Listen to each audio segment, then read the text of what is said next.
दोस्तों, एपीजे अब्दुल कलाम ने कहा था कि सपने वो नहीं होते जो आप सोते समय देखते हैं, बल्कि सपने वो हैं जो आपको सोने नहीं देते। कलाम साहब के इस कोट से यही मतलब है कि अगर हमने अपनी जिंदगी में कुछ बनने या हासिल करने का असली सपना देखा है, तो हम अपने सपने को कुछ इस कदर से पूरा करने में जुट जाए जिससे हमारी आंखों से रातों की नींद उड़ जाए। क्योंकि नींद में आए सपने हम सवेरे तक भूल जाते हैं, लेकिन खुली आंखों से देखा गया सपना हम नहीं भूलते। इसलिए सपने खुली आंखों से देखनी चाहिए और उसे पूरा करने के लिए दिल से कड़ी मेहनत करना चाहिए। हम सब ये जानते हैं कि जब कलाम साहब छोटे थे तो बचपन से ही उनका सपना एक पायलट बनने का था, लेकिन घर में इतनी गरीबी थी जिसके चलते उनको साइकिल पर अखबार बेचना पड़ा।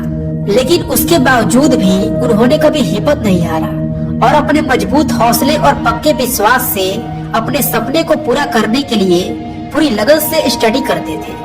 आज मैं आप सभी को कलाम साहब के जीवन की एक ऐसी घटना के बारे में बताने वाला हूँ जिससे आपको ये समझ में आएगा कि अगर किसी व्यक्ति के अंदर कुछ कर जाने का जज्बा हो तो बड़ी से बड़ी मुश्किलें भी उसका कुछ नहीं बिगाड़ सकती।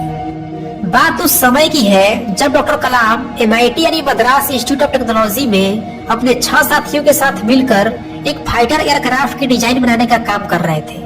तभी अचानक प्रोफेसर श्रीनिवासन वहां पर रिव्यू करने के लिए पहुंच गए।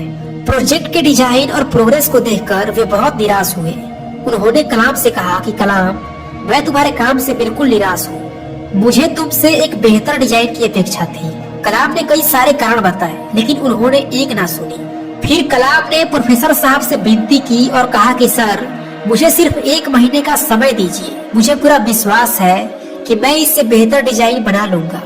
प्रोफेसर श्रीनिवासन ने कलाम की ओर देखा और कहा, देखो नौजवान, मैं तुम्हें 3 दिन का समय दे रहा हूँ। अगर सोमवार की सुबह तक तुमने इसे बेहतर डिजाइन नहीं दिखाया तो शायद तुम्हें अपनी स्कॉलरशिप से हाथ धोना पड़ेगा। प्रोफेसर के मुंह से यह बात सुनकर कलाम एकदम से स्तब्ध रह गए।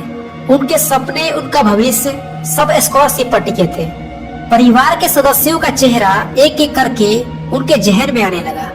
उन सब ने कितने विश्वास, उम्मीद और आशा के साथ उन्हें यहाँ पढ़ने के लिए भेजा था। कलाम हिम्मत के साथ डटकर अपने कामों में जुट गए। उस रात वे बिना खाए पिए पूरी रात अपने साथियों के साथ काम में लगे रहे। अगली सुबह बस 1 घंटे आराम किया। कुछ देर बाद हल्का नाश्ता करके और फिर से उस काम में जुट गए। रविवार के सुबह जब वे उस काम